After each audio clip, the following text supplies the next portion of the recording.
of the 33rd degree Mason. When did you get that, Stan? Because that's very much an honorary degree, not... Yes, it is honorary.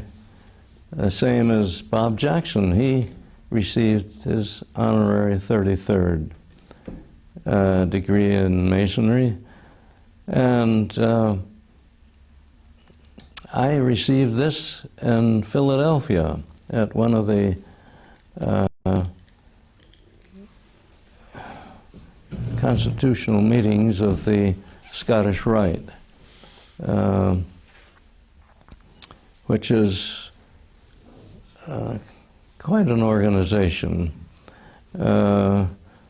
Masonry in my family, I guess, has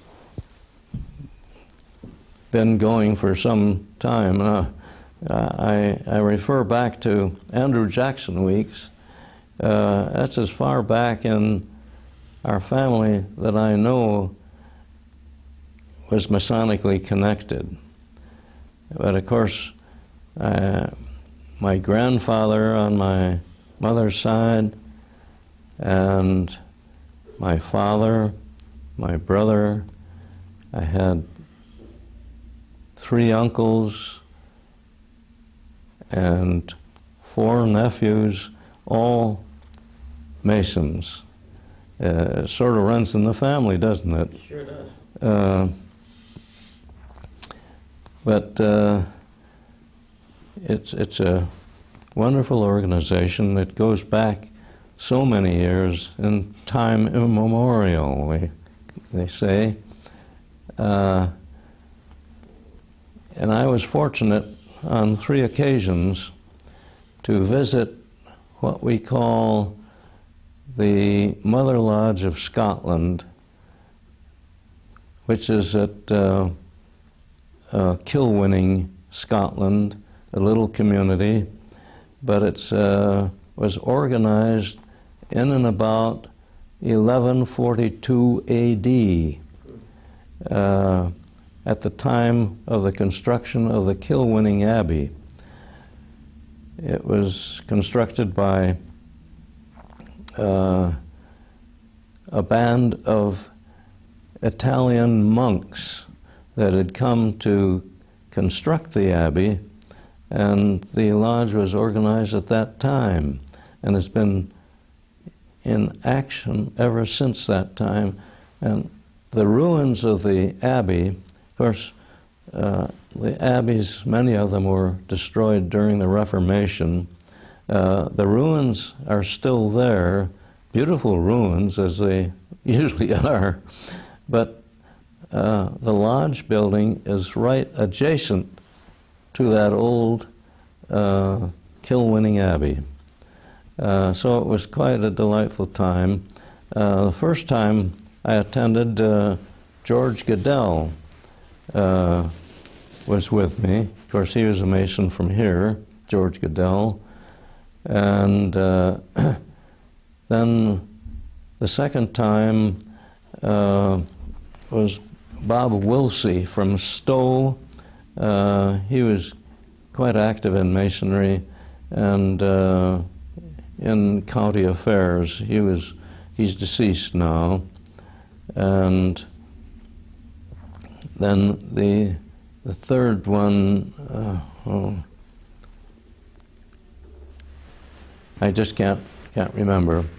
But that was interesting. And of course, I've attended Masonic lodges throughout the world. The last one was in the Canary Islands. It was a Spanish lodge, which was interesting. And the one before that, I was in China, and I finally, with difficulty, located the whereabouts of the Grand Lodge Temple. And fortunately, when I did, they were going to have a meeting that day, and the Grand Master had me sit with him during the lodge meeting in China, which was quite an unusual event. But then I attended lodges in Barbados, the island of Barbados. They had several lodge meetings, or lodges in Barbados. It's amazing, both the English, Irish, and Scottish constitutions. For a small island like that to have that many. And then in Bermuda, I was fortunate to be able to attend one of their meetings and their festive dinner afterward. And in Hong Kong, a delightful meeting and the dinner afterward. They quite often have the meeting in these foreign lodges and then afterward have the dinner. And they're all very formal. Oh, golly, very much like the one in Vadstena, Sweden, right. The Oddfellows. But I've enjoyed my connection with Freemasonry. And I just wish others could enjoy as much as I have. But you've got to make it a point to do it, I guess. Now, I did want to mention, Sarita and I went on a trip to the Near East. And that was, at the time, shortly after things were opening up. And at Beirut, we happened to be in Beirut, Lebanon, at Christmas time. Well, I wondered, well, where am I going to go to Christmas service? Well, I couldn't find any Anglican church there, so I went on Christmas morning to a Roman Catholic service, which was interesting. Of course, their liturgy is pretty much like the Episcopal, and but at that time of year it was just getting cold, very cold, and just a little snow in the air, which was, you just don't think of it being winter weather there, but it is. And when we went to Checkpoint Charlie, I guess they call it Checkpoint Charlie, where this was, I think, on that same trip, but in a different location, going from Israel to, goodness only knows, the other side. Maybe this, anyway, at Checkpoint Charlie, you couldn't cross the border without sending your bags halfway across the bridge and then being escorted to the other side. It was because of the tension between the Islamic and Israeli religions. Anyway, we got caught up into that, but it was great. And I don't know whether that's the time we went down the Nile on a riverboat. We took a train from Cairo down to Karnak, I think it was, and then got on the riverboat and went down as far as Abu Simbel, and that was before the new dam was completed. The Russians were building a new Aswan Dam, and so our riverboat was a narrow one. It just got through the narrow cut in the rapids, and we got down to Abu Simbel, and that was that huge, huge Ramesses monument, which was carved completely out of stone. And that was what was later, it would have been flooded by the dam when it was completed, so they had to carve out that whole structure and bring it to higher ground, which we later saw at another trip later on. But when we visited Abu Simbel, our riverboat would come up to a certain point into the sand, and then we'd be brought in on tenders for the balance of the trip into the monument itself. And I have a picture at home of me taken at the base of one of the feet of Abu Simbel, and I came my height about a little above the ankle of one of the feet. So you can imagine how huge that is, just huge. And it was millions of dollars in order to excavate that from its original location to a higher ground, which is fortunate that they did, because it would be too bad to have that beautiful thing inundated. Mm-hmm. But, oh gosh, I could ramble on forever, I guess, on the different things that we experienced together. And one of the more recent was South Africa.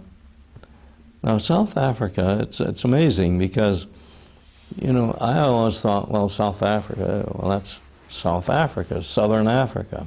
Well, it isn't. South Africa is a state in itself, and there are about 50 states in Africa itself, and this is just one, South Africa. We spent about four weeks down there, and or no, 4 months. I don't know. It was a very delightful trip because of the development that they had. South Africa, as a nation, is about the age that the United States is. And I never had realized that. It came about as the sailing ships from Europe would come around to the Cape of Good Hope and around in order to go to the Dutch East Indies. And it usually was the Dutch that were coming around. And at the Cape of Good Hope, which was at the very southern part of the African continent, they would take on supplies and provisions and water and all of that, and then continue on to the Dutch East Indies. Well, when you do that, you're going to unload a lot of people in South Africa and around Cape of Good Hope. So you find that different nationalities that came there, like the French, the St. Bartholomew's Massacre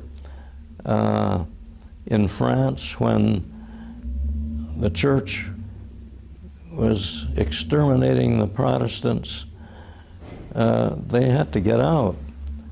And a lot of the Huguenots, French Huguenots, came down and settled in South Africa, just like they did over into Canada and United States. Those Huguenots were scattered particularly around South Carolina and Charleston.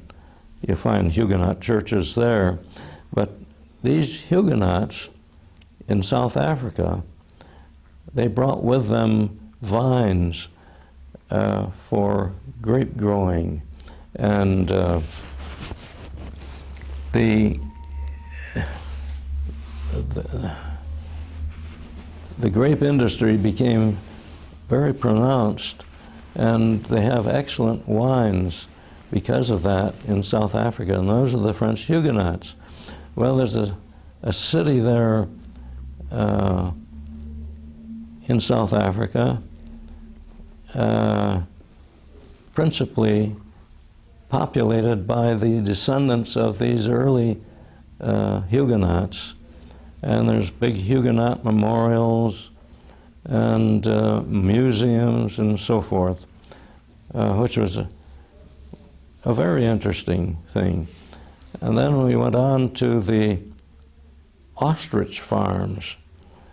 That became quite an industry because ladies would wear hats and ostrich feathers and, gosh, plumes. And we saw the ostriches, we saw them when they were little teeny things and as they were growing up. And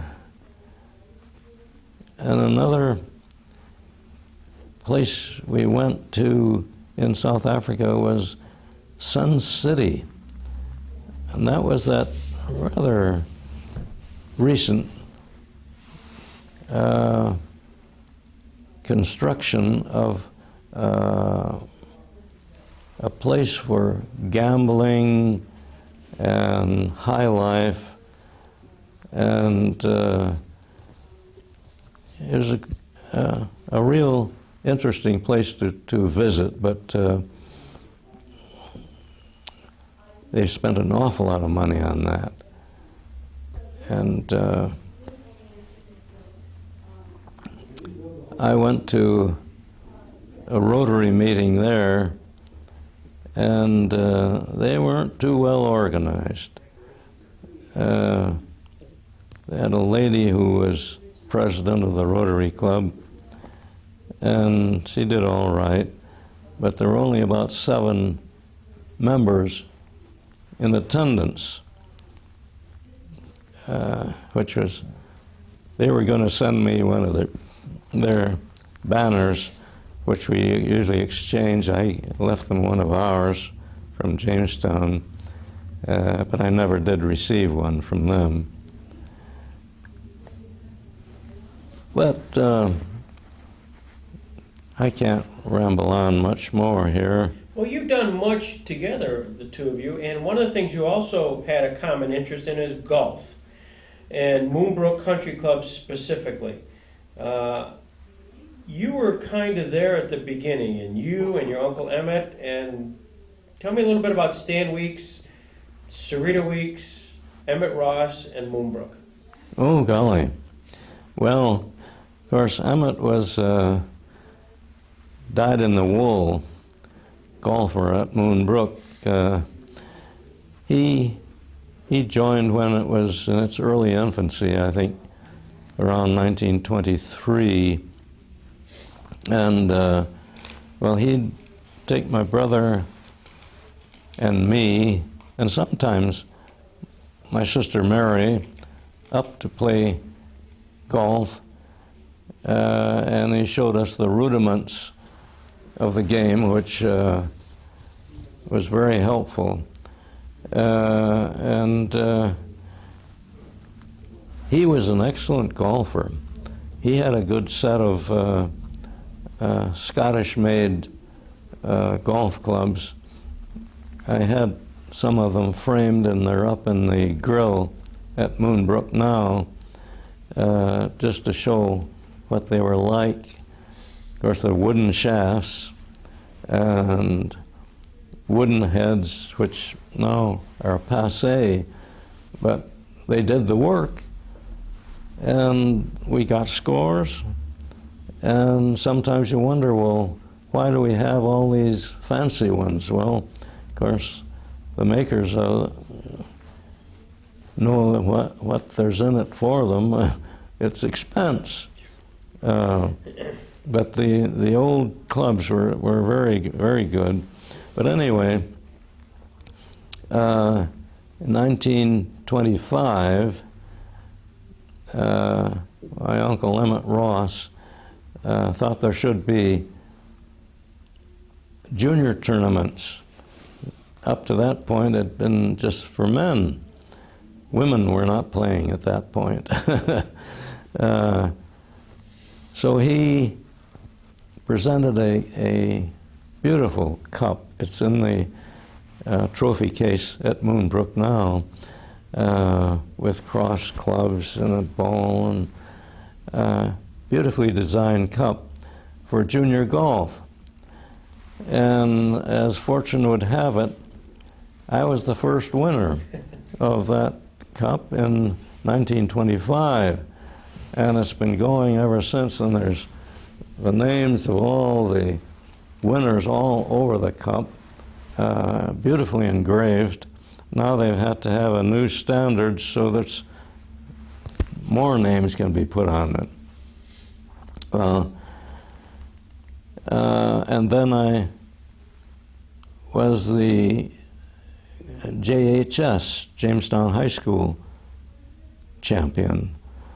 I don't think there's a trophy for that, but anyway, I was the champion of that. And I played fairly well, and was a heavy hitter with the old-fashioned clubs, wooden shafts, and wooden heads for the first three clubs. But then my uncle, Emmett Ross, he was chairman of the Greens Committee when the second 9 holes was constructed. Now, Moonbrook was quite a place. The first 9 holes, which we played for many years before the seconds were devised, extended around a wooded area, a huge acreage of wooded area. And the gullies were rustic and difficult to get in and out of. Now there are these pools of water. They've dammed them up so that the pools are very challenging. And but the old ones, the old days, they used to have golf where you'd carry your clubs or have to have a caddy. It didn't have even pull carts or electric machines like they have now. Of course, real golf is a walking game. And of course, a lot of men can't walk that distance anymore, so they have a cart. More of them should walk and could walk, but a lot of them can't, which is understandable. And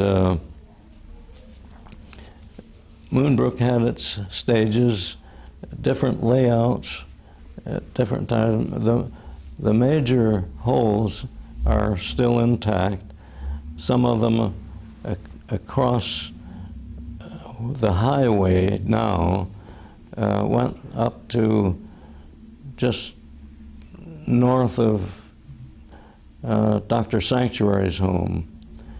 And then those 2 houses on North Main Street near the city line. That was, one of those was Horace Breyer's house. And that would then go down the hill to where the highway is now, if you can visualize that.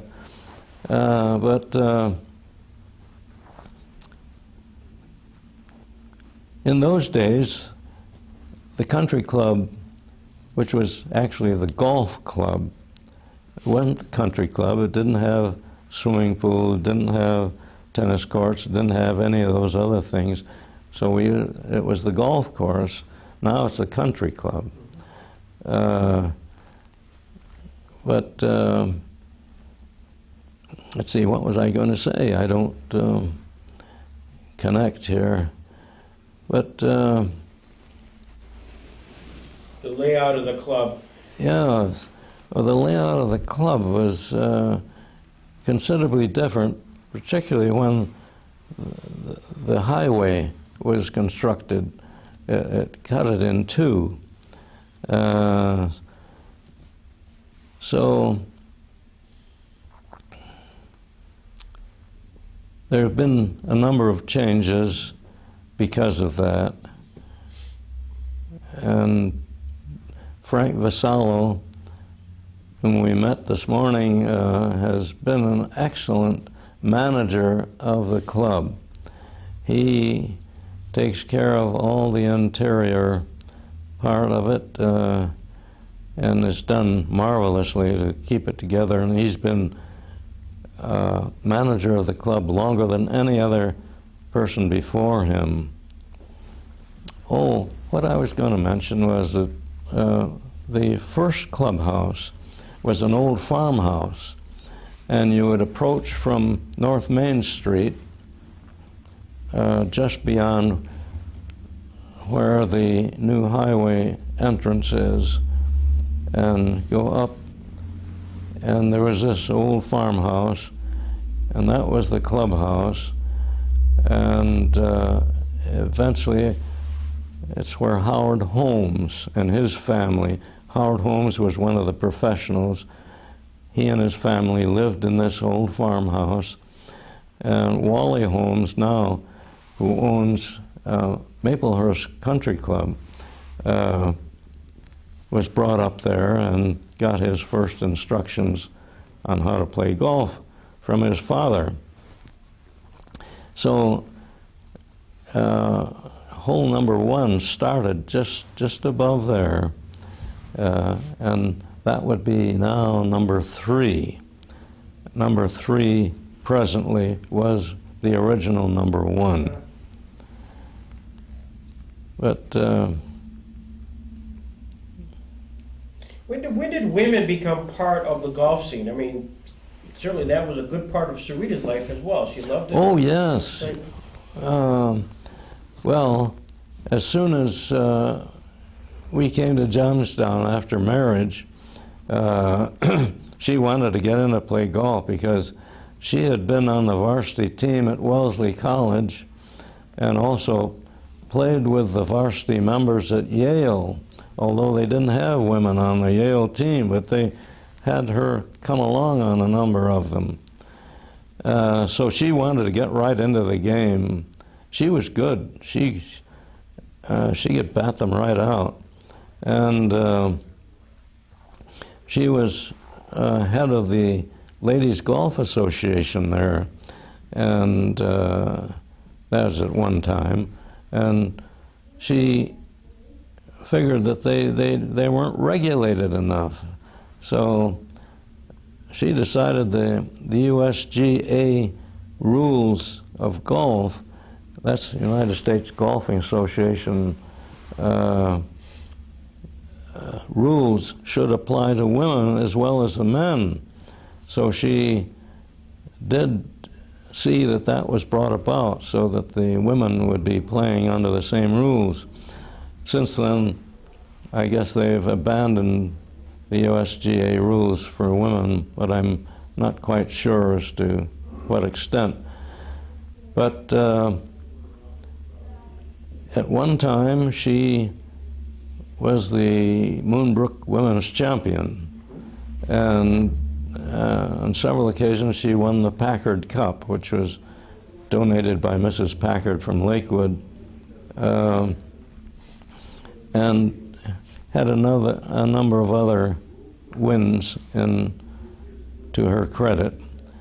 But she was head and heels for that, and it used to be among the men as well as the women. The women, they'd have teams that would go out to other clubs like Olean and St. Bonaventure and Corrie and Erie and Dunkirk. They would go and play the ladies from those other golf clubs. And she delighted in that. And she was always in the forefront in entertaining the ladies that would come from the other ones and play Moon Brook. But that was her forte. She was good at it. And she and everything. She was good at organizing and implementing and seeing things were done right, which was part of her life. So that was about the extent of what I could tell you about that. So we did go up very often and play together, and it was always a delight. And she went with me to Scotland to play golf, along with Warren Erickson and Betty Erickson and the Joan and Bill Reed and Bruce and Betty Stromgren. The whole group of us went over once to play several of the courses, including St. Andrews, Turnberry, Troon, Blairgowrie, and a couple of other ones, but we all went over and had a wonderful time together, touring Scotland as well as playing the golf. But Sarita helped on that a great deal too. Here we are in the Stanley and Sarita Weeks room, a room which was graciously donated by the beneficence of Stanley and Sarita Weeks, and it's phenomenal. This looks just terrific today. As we pause to reflect, there was great eulogizing of your wife at the funeral. Now that you've had a little chance to reflect on Sarita, what's her legacy to you and to the community? I mean, she was an extraordinary individual, probably definitely a one of a kind. Yes, she was. She was a brilliant person and well educated in so many things. And when she was at the Yale Drama School, she did a lot of translating of very valuable documents for their use in the drama department, because I guess history pretty much ties into the drama of life. Documents from the Vatican that she translated from their Italian script into English for one of the professors in Yale. But she delighted in that sort of work. And that's a legacy that can't be overlooked, but it is. I mean, she was amazing. I don't know how to explain it fully. I wish she were here to explain it, but in her teaching at college, she taught at the Russell Sage Women's College in Lynchburg, Virginia, as well as the University of Wisconsin, and then she ended up at the French House at Troy, New York.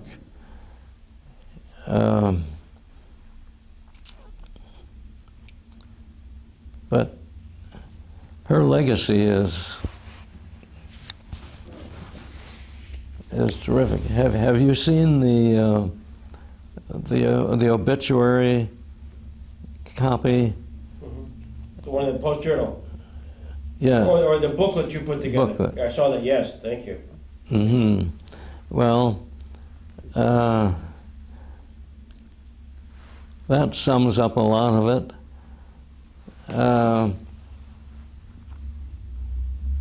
I wish I were more vocal, but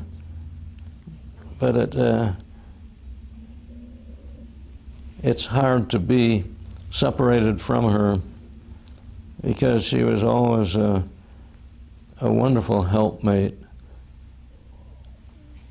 somebody that you could always rely on for almost any occasion. It's difficult that she has passed on. We had always assumed that I would be the one that would be going first. And I know that she would not have aggrandized so many of the things that I have tried to do since she passed on.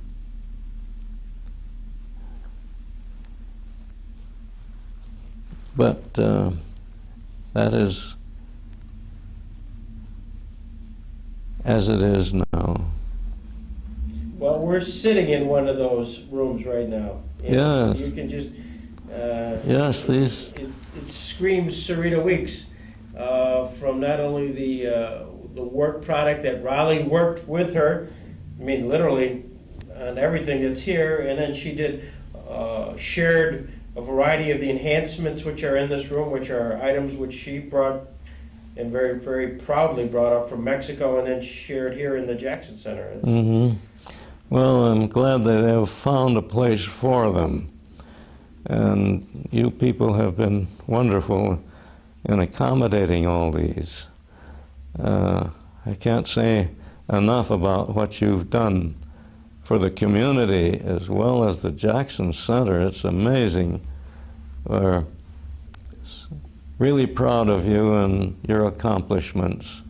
You've put it all together, which if it hadn't been for you and for Rollin and some of the others, it would have fallen flat. But thank you very much. Thank you. We just spread out the wings, and an awful lot of people put the wind under the wings. So that's, and the Weekses are very much a part of that, have been and continue to be. So when we reflect back on day one of the events here, May 1st, 2001, when we had Eugene Gerhardt here. The photos we have the most of are ones of Serita Weeks engaging Eugene Gerhardt.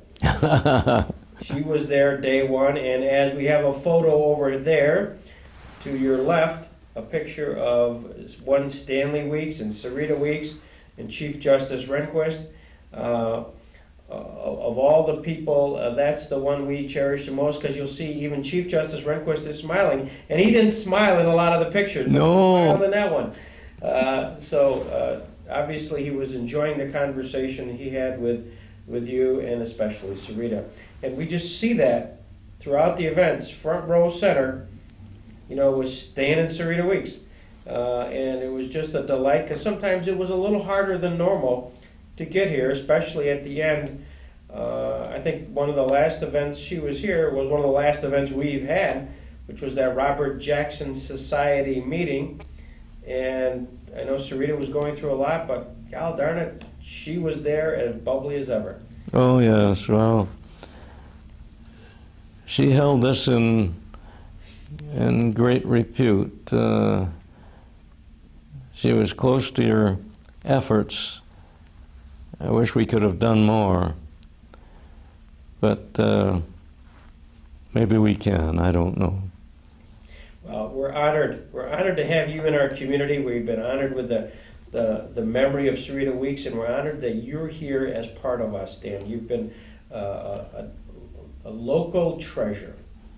Well, thank you for saying so, but I don't know how much of a treasure I am. My sense is I probably worn you out. We've gone on for almost 2 hours, and I'm not sure I've even touched the tip of the iceberg. And of course, one of the things we didn't talk about, which we have talked about in the past, is probably 4 hours of you and Justice Jackson and that whole time period with the lawyers. So you've been very gracious in sharing your time and thought. And I think we're going to do this again sometime with just learning more about the businesses that were downtown and some of the craziness that was going on in the 40s and 50s. And Well, I'll have to brush up on some of that, bring back some of the memories that I have. But we've touched on a lot here. You're a very good questioner on bringing things out.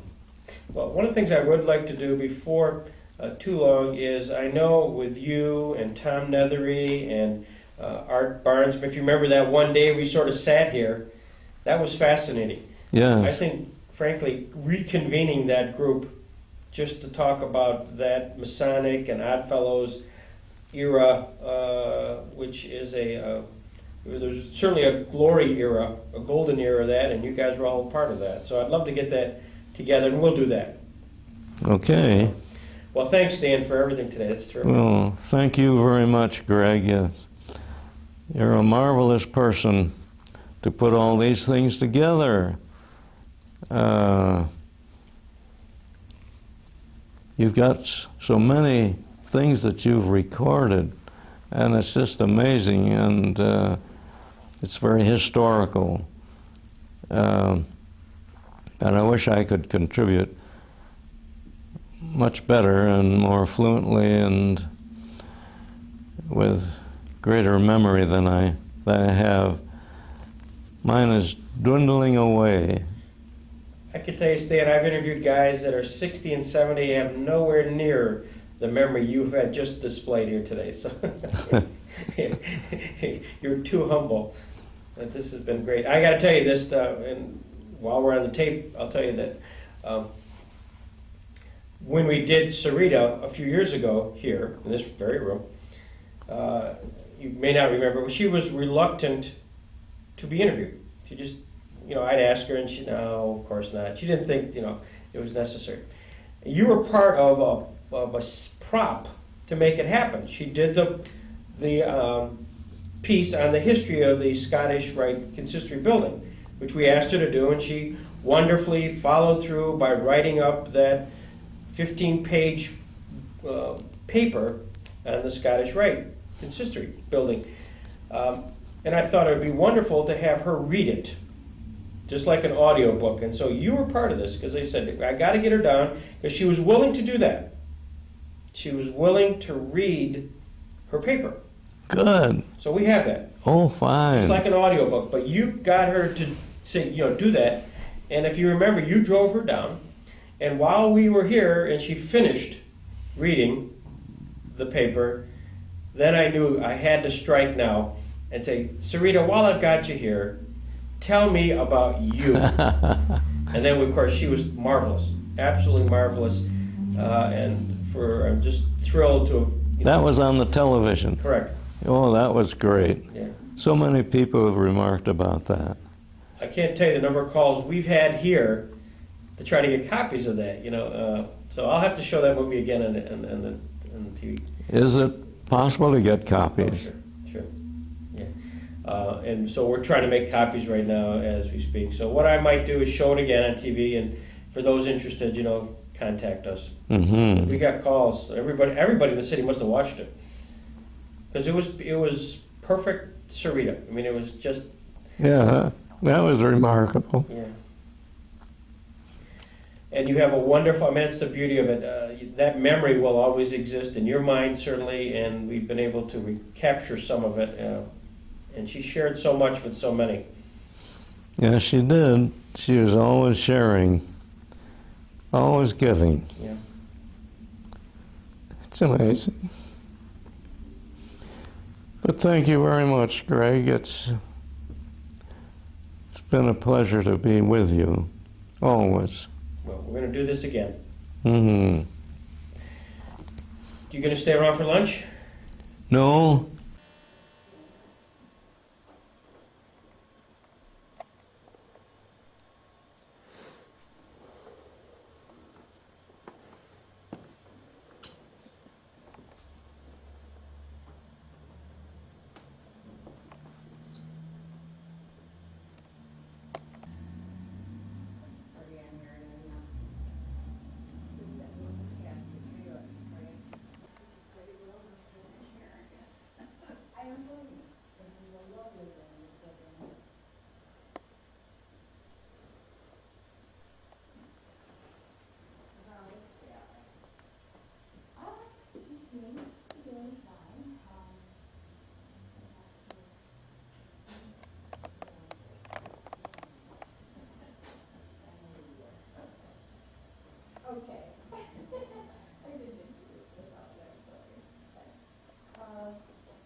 Greetings.